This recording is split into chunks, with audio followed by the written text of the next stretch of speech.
Terima kasih Anda masih bersama kami di Berita Padang. Bagi Anda yang baru saja bergabung, kami hadirkan kembali 3 berita utama pada pagi hari ini.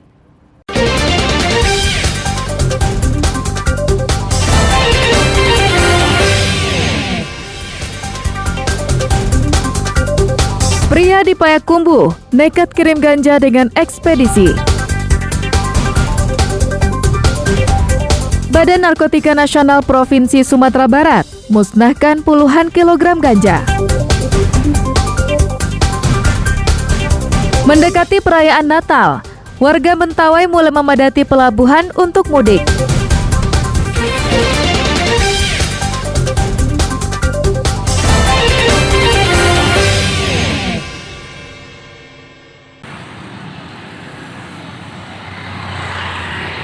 Seorang mahasiswi tingkat skripsi di Universitas Andalas dicabuli dosennya di rumah sang dosen sebulan lalu.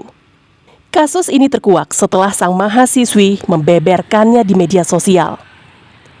Kronologisnya, mahasiswi tersebut mendatangi rumah dosen untuk minta izin tak hadir dalam perkuliahan karena berencana keluar kota dan telah memesan tiket. Dosen bejat mengabulkannya dengan syarat yang tak senonoh sambil menggerayanginya. Kala itu, mahasiswi berhasil menghindar dan merekam peristiwa tersebut secara diam-diam.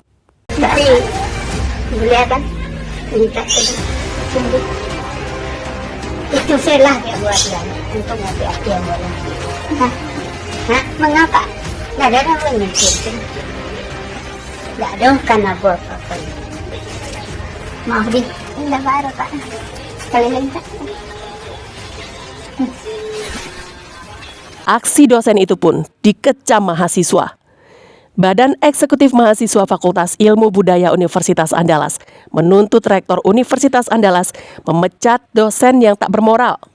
Selain itu, alumninya akan membawa kasus ini ke ranah hukum.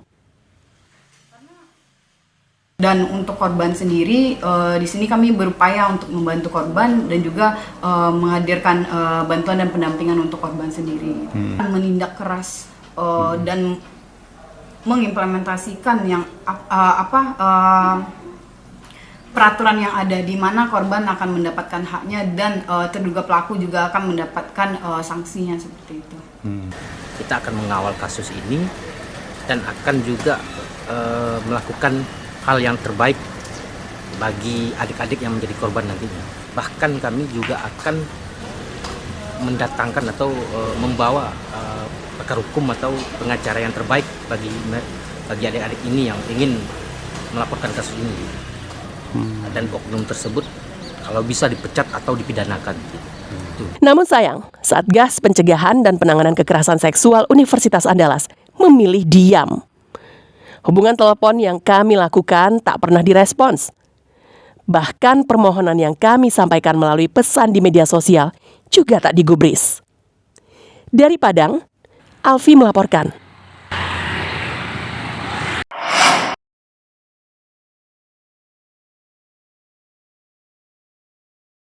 Dengan santainya, Simon, pria 43 tahun ini membawa 8 kg ganja kering yang hendak dikirimkannya ke Jakarta melalui jasa ekspedisi. Setelah percobaan pertama berhasil, Simon mengulangi lagi keesokan harinya. Namun, Simon tak semujur kemarin.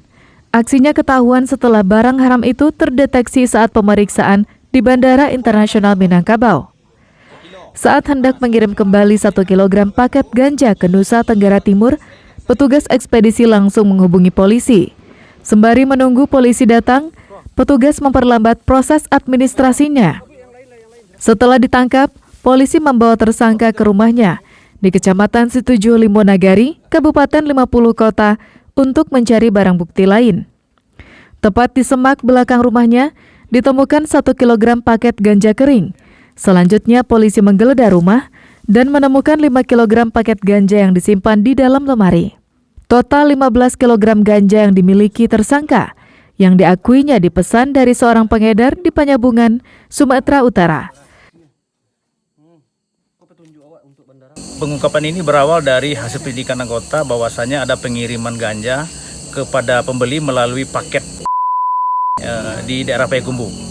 ganja-ganja tersebut yang sudah dikemas akan dikirim ke daerah NTT dan Jakarta. Saat ini 7 kg paket ganja sudah disita dan disimpan di Mapolres Payakumbuh, sementara 8 kg yang hendak dikirim ke Jakarta masih disimpan di Polsek Bandara. Sri Louis melaporkan dari Payakumbuh.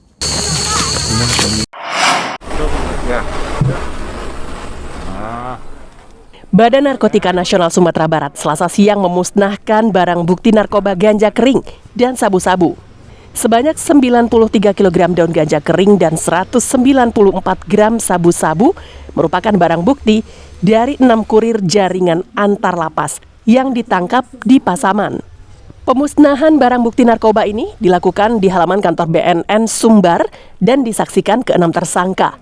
Daun ganja kering dimusnahkan dengan cara dibakar. Sedangkan sabu-sabu dilarutkan ke dalam air menggunakan blender.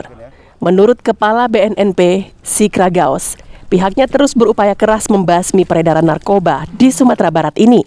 Data yang dihimpun BNNP Sumatera Barat, 3 tahun lalu, daerah ini masih berpredikat daerah aman dari peredaran narkoba. Namun tahun ini predikatnya melonjak menjadi daerah darurat narkoba. Ini terdiri dari 3 kasus, ya, 2 kasus ganja dan 1 kasus sabu.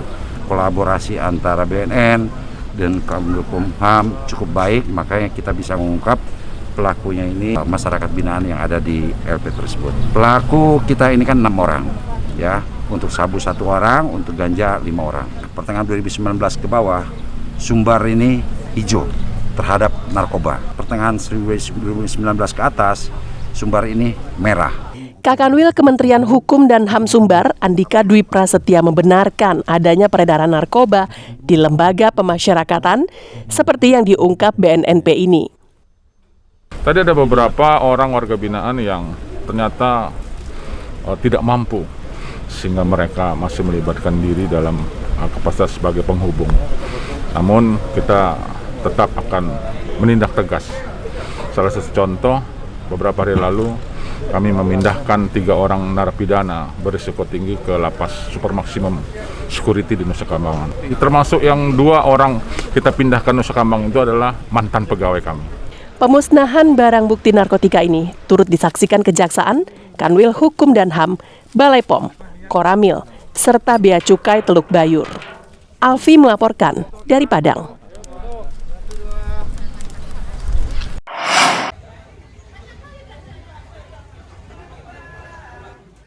Menjelang perayaan Natal, warga Tua Pejat Mentawai mulai memadati pelabuhan. Mereka mudik ke kampung halaman atau ke tempat-tempat yang sudah direncanakan untuk merayakan hari besar umat Nasrani itu. Rabu sore, 2 kapal sandar dan siap membawa penumpang ke beberapa pulau ataupun ke Kota Padang, yaitu kapal Mentawai Fest tujuan Kota Padang serta kapal Perintis Sabuk Nusantara tujuan Pulau Siberut. Selain 2 kapal tersebut, Pemda Kepulauan Mentawai juga menyiagakan 1 kapal KM Nade. Menurut warga, saat ini mereka tidak perlu khawatir dan cemas lagi untuk bepergian, karena banyaknya armada transportasi yang sudah tersedia. Mungkin penduduknya semakin banyak, mungkin ada yang dari desa-desa untuk traveling ke kota-kota seperti itu. Menurut saya sekarang kayaknya sudah mencukupi, Pak. Rute si Tua Pejat, Kabalua, serta sudah ada Mentawai sudah sedia. Jadi untuk ke Padang sudah ada, jadi untuk ke Sikakap juga sudah ada, jadi sudah banyak transportasi yang jalan. Untuk angkutan laut, kalau dari Padang ke Mentawai kita sudah tahu sendiri, ada beberapa jenis kapal cepat, ada 2. Ada yang ke Sikakap, ada yang ke Tua Pejat, ada yang ke Siberut, ada yang ke Kabalua. Kapal sudah ada. Ada ASDP, ada 2 juga. Ada Gambolo, ada SDP. Kita tetap berkoordinasi dan kapal-kapal SDP sudah docking dan tidak ada hambatan lagi untuk melayani sampai Desember dan juga awal tahun 2023. Pihak Syah Bandar meyakini semua kapal yang beroperasi saat ini sudah layak laut sesuai prosedur keselamatan. Meskipun begitu, pengelola kapal juga mesti melengkapi dokumen yang dibutuhkan. Kita sudah lakukan dari kapalnya, dari sisi keselamatan pelayaran, pada prinsipnya kapal tersebut sudah cukup layak sebetulnya. Tetapi ada beberapa dokumen yang perlu dilengkapi dan perlu diajukan oleh operator kapal. Selain adanya kapal cepat antar pulau, kapal KM Nade juga disiapkan untuk berlayar ke beberapa pulau kecil dan terpencil.